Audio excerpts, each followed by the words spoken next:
You are whatever a moon has always meant. And This is an NBC News special report. Here's Tom Yamas. And good afternoon. We are coming on the air with news of a deadly shooting today at a 4th of July parade in Highland Park, Illinois. That's a suburb just outside of Chicago. Authorities there say at least 5 people are confirmed dead. More than a dozen have been taken to the hospital. Highland Park police right now holding a press conference. Let's listen in. With longer black hair, a small build, and wearing a white or blue t-shirt. A firearm has been recovered from the scene. We have secured the perimeter around downtown Highland Park and are continuing our searches. At this time, 24 people have been transported to Highland Park Hospital. 6 are confirmed deceased. Anyone with video, photos, or other evidence are urged to contact Highland Park Police Public Safety Dispatch at 847-432-7730. We will provide a tip line. This information will be in short order. Thank you.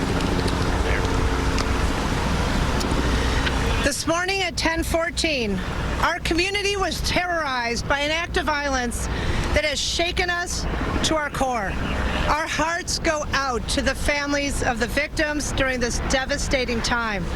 On a day that we came together to celebrate community and freedom, we're instead mourning the tragic loss of life and struggling with the terror that was brought upon us.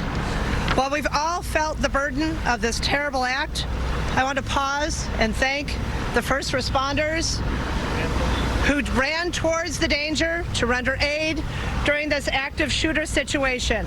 We saw individuals who responded selflessly and put themselves at risk to save others. We've had an outpouring of support from federal, state, county, and fellow municipalities of resources and offers of condolences and concern, and we will avail ourselves of everything that they offer to us immediately.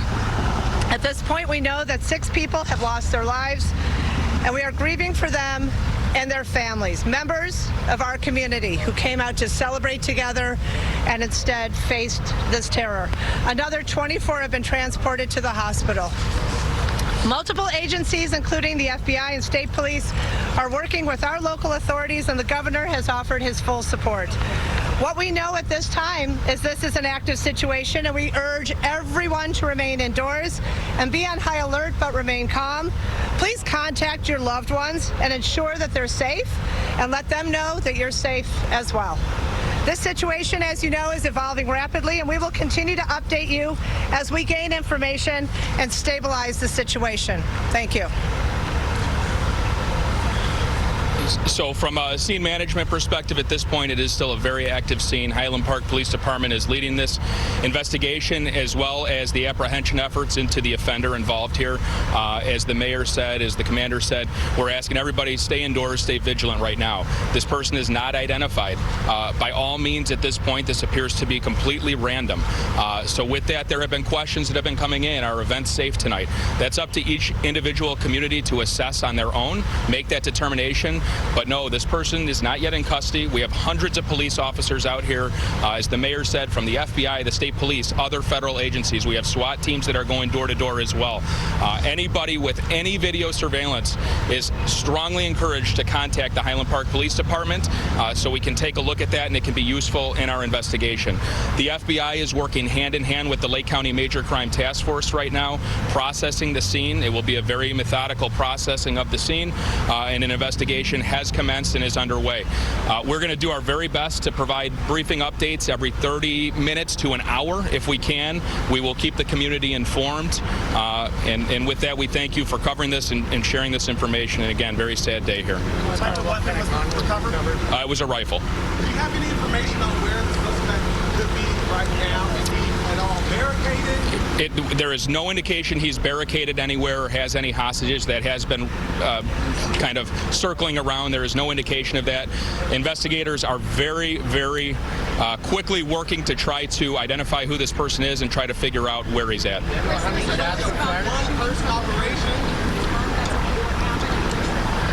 So it does appear he was shooting from a roof. The roof that he was shooting from, I don't have that information right now. charge of the investigation and scene right now? So right now there's multiple agencies. Highland Park Police is leading the initial incident response. The Lake County Major Crime Task Force is working directly with the FBI on forwarding the investigation. Of course, working with Highland Park Police detectives. They're very involved and they will be point throughout all of this. Do you recover a high-capacity magazine along with... Not information I can release just yet. Do you have any evidence he had more than one weapon on him? Not information I can release just yet. But we would still consider him to be armed and dangerous. Are you confident it's only one shooter? At this time, that's the information we have, that it was one shooter. Any idea how many shots he fired? We're still working on that. We'll take 2 more questions. Yes, sir? Where was the gun dropped? On the roof, and then he fled? We're not going to go into the specifics of where the gun was recovered, but a firearm, a rifle was recovered. What's the ages? The ages of those who passed away. We will have more information on that. We're working with the Lake County Coroner's Office. They, too, are very involved in this investigation, and we will be releasing that as soon as we can. Thanks. We'll be back, okay? To be clear, though, it's 6 dead. We have six confirmed deceased, and we have approximately 2 dozen that are seriously injured. Okay, thank you. Okay, we've just been listening to that Highland Park Police Department news conference right now. Another mass shooting in America, this time at a July 4th parade in Highland Park, which is a suburb just north of Chicago. Police telling us at least 6 people are confirmed dead. More than 2 dozen have been taken to area hospitals. Right now, the gunman is still at large. They're looking for somebody to be between the ages of 18 to 20 years old, a white male, small build, wearing a blue T-shirt. They say they have recovered a rifle. And maybe most chilling of all, police saying that this person, this shooter, took up a sniper position above a roof, firing on the people at the parade. I want to get right to Rahima Ellis. She's been following all the news out of Chicago for us. Rahima, what more can you tell us? I think that what you just mentioned, Tom, is so important for people to know, that there was a thought early on that this shooter may have been on the ground with those who were participating in the parade. And what we just heard now is brand new information coming from police that this shooter was coming, the shots were fired from an elevated position. So this person had a chance to just shoot down into the crowd. The other information that was updated, that from what we learned earlier about the number of people who were injured, 6 people dead. He said 24 others were seriously injured. What he did not tell us yet, however, we do not know, is the ages of those who are dead and injured. That information is yet to come. But this is very important information about this shooter whom they are looking for, and authorities say that they have created a perimeter around the parade area. In addition, because they say this is still an active situation, they're telling people in the community that they should shelter in place. Initially, the report from authorities when the shots rang out, they wanted people to disperse. There were hundreds of people who were attending this 4th of July parade. The shots rang out. Authorities encouraged people to disperse. Now they're telling them, those in the homes, that they should shelter in place as this manhunt now is underway for the person who shot into this 4th of July crowd. Tom? Yeah, that's right, Rahima. Police saying that SWAT teams are going door to door, and you mentioned it was a 4th of July parade. We don't know anything about the victims yet, those victims who were killed, at least 6 of them, but you were right. This is a 4th of July parade, likely a lot of families out there. From initial reports, early reports, the shooting apparently started right after the parade kicked off, 10 minutes into this parade, and you can just imagine the amount of families that were out there, just like July 4th parades all across this country. Little children, families, everyone there excited to celebrate, of course, July 4th, such an important national holiday in this country, and yet some person, some deranged person, again, thinking this would be a prime target to take people out, and that person is still at large. Rahima, do we know the police presence as far as the dragnet to capture this person? Does it extend outside of Highland Park? Do we even know that, or do they think this shooter is still somewhere around that area? I cannot confirm that at all at this point, Tom. We do know that there are multiple police and law enforcement agencies involved in this manhunt at this moment. There are, I should say, probably we should say that this is all hands on deck, if you will, as they're looking for the shooter, because this is a holiday. People are out. They weren't just at this parade, mind you. People must have been at parks, and they're in their backyards for barbecues. You pointed out this happened in the morning. It was only 10 minutes, people are saying, after the parade began early this morning, and so people were out and about attempting to enjoy this 4th of July holiday. And now, law enforcement is out and about trying to find the person who created this mayhem. Police have recovered a weapon. They say it's a rifle, but they are saying this person could still be armed and dangerous. To consider this person, the shooter, armed and dangerous, they're asking people shelter in place right now, Rahima, and essentially a sort of, they don't want to scare people, but they don't want people to be outside there in the public in Highland Park, because at this point they don't know really what they're dealing with. Absolutely, and what they do know is that they're dealing with someone who has deadly intentions and has carried them out. So, knowing that that is what's in front of them, they want the streets to be as clear as possible of people who could end up in harm's way because of this person who is still at large. There were people who ran for safety when these shots rang out. As you point out, this is a gathering of families coming together. So when they ran, they left behind the lawn chairs, they left behind blankets, they left behind some of the food that they might have had, and some of the things that their children might have been carrying to this parade. Little children always carry some blanket or a toy or a stuffed animal with them. All of those things left behind as people ran for their lives. And you think about this, Rahima, you know, July 4th parade, there are always fireworks, right? You are always going to hear sort of that crackling of sound. You're not sure what it is, even though we live in this day and age in this country right now where these mass shootings seem to be happening every single week. We're just coming off Buffalo. We're just coming off Uvalde. It seems anywhere Americans go these days, they can't feel safe at this point, right? I think we have an eyewitness who was at the parade who heard some of the gunshots. If we have that clip, let's run that now. A minute or so after that, you hear like a pop, pop, pop, and I think like everybody, I kind of thought, well, maybe it's a display on one of the floats, and then it just opened up. Just that familiar, you know, semi or auto gunfire that so often, just a rain of shots, like right there. They're talking about the gunshots they heard. And Rahima, one thing that we did hear from police, that they don't think the people who were shot and killed were targeted, in the sense that there was no reason for the people that were shot and killed. Essentially, this gunman was just shooting into the crowd from that rooftop position, from that sniper position. Yeah, it does appear as that this person was just taking advantage of the moment and just aimlessly targeting those who were in the area. This is a small town that we're hearing this about now, but it goes from big cities to small towns. This one, a community of about 30,000 people, something like 25 miles north of Chicago. They thought that they could be safe going out for a 4th of July celebration. It turned out not to be. Jim Kavanaugh joins us now. He's an NBC News analyst and a former ATF special agent in charge. Jim, I want you to walk us through what police are doing right now. A few things we do know. This shooter took up a sniper position, targeting people at random in that July 4th crowd, killing at least 6, sending another 24 to the hospital. They have recovered a rifle. What do you think police are doing now as far as SWAT teams are concerned to try to apprehend this person who they say they're considering is still armed and dangerous? Right, John. Well, it's going to be the Detective Bureau at the Highland Park PD is going to be one of the epicenters right now, and certainly the crime scene. That's going to be roped off. There's going to be a lot of detectives and agents and forensic work going on there. Interviews of the witnesses who were at the parade are critical. And, of course, they're going to be all over the business where the shooter was on the roof. Or the residence. We don't quite know what kind of structure it was, but he was on a rooftop shooting at the parade. So the rifle's been recovered. That's a key piece of evidence. Fingerprints can easily be lifted from rifles if someone wasn't wearing a glove. So that could be a key piece of evidence. And, you know, firearms identification work, ballistic work can move forward. But what they need critically is tips. Somebody who saw the guy walk away, come out of the building, get to a vehicle, or a tip from, you know, a relative, a friend, a boyfriend, someone who knows him said, hey, this might have been Bill or Joe. I think he might have done it. You know, this is where he may live. So the Detective Bureau is going to be just, you know, a scene out of an old Hill Street Blues television show where detectives and federal agents, ATF, FBI, state troopers are in there, Lake County detectives swarming in there, getting the manpower to cover every lead that comes in, every tip, every camera they can sweep off the street out there.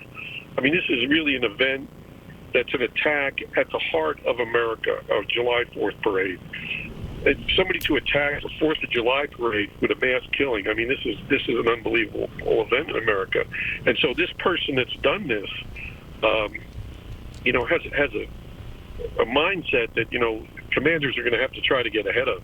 Is he going to try to do it again today? He's loose. Is he going to hide? Is he going to commit suicide? Is he killed someone before this mass killing? There's a lot of questions that remain. But they've got the resources now that are coming to bear. They've got some breaks by getting the rifle, and they'll have the cartridges, and probably have some eyewitnesses they've already located. So it'll unfold throughout the night.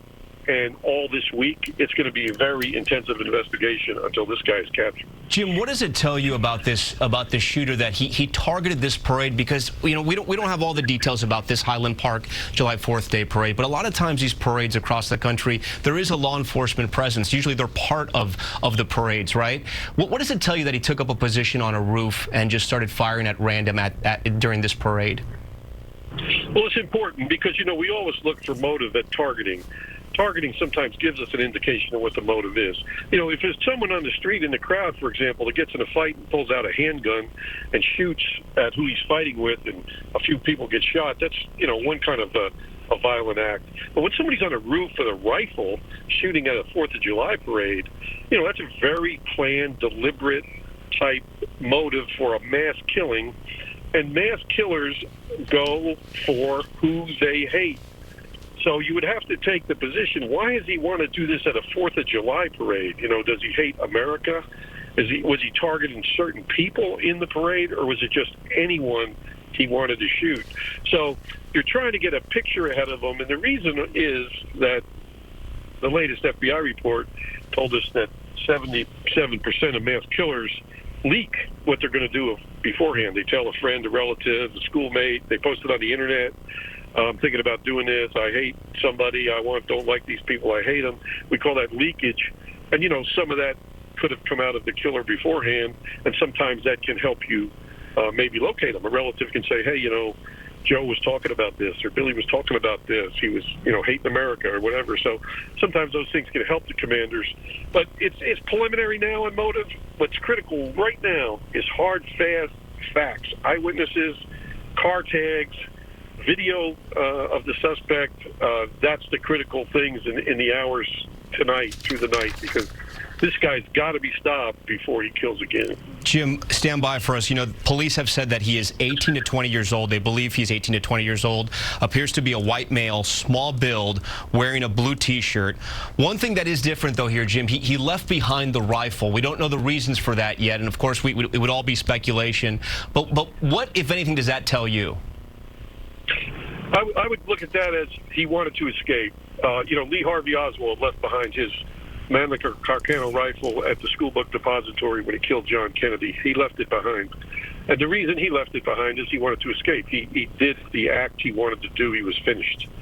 And so he didn't need the rifle. What he wanted, he had a pistol, and he used that to shoot a Dallas cop during his escape. And you can see killers sometimes do similar things. So this guy could very well have a handgun on him, and he left the rifle because, people would see him.